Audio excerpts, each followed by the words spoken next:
কারণ মরশুমের এখন শেষ, শীতের আমেজ দুদিনের জন্য ফিরলো শীত। শনিবার এবং রবিবার রাজ্যে শীতের আমেজ। আগামী সপ্তাহটা ঠিক কেমন যাবে, কি বলছে হাওয়া অফিস, পুরো বিষয়টি নিয়ে আপডেট নেবো। আমাদের সঙ্গে রয়েছেন আমাদের প্রতিনিধি বিশ্বজিৎ সাহা। সরাসরি চলে যাবো বিশ্বজিতের কাছে। বিশ্বজিৎ, হাওয়া অফিস কি বলছে?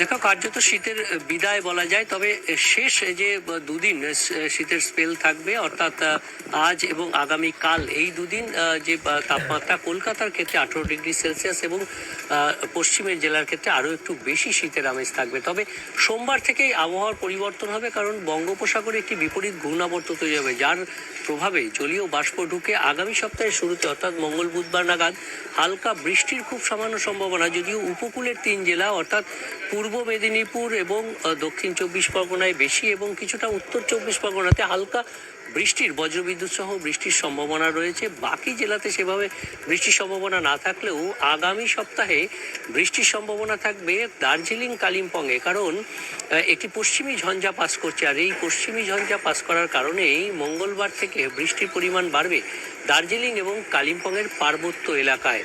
তবে তার আগে মালদা এবং 2 দিনাজপুরে আজ এবং আগামীকাল দুদিন সকালের দিকে ঘন কুয়াশা থাকবে।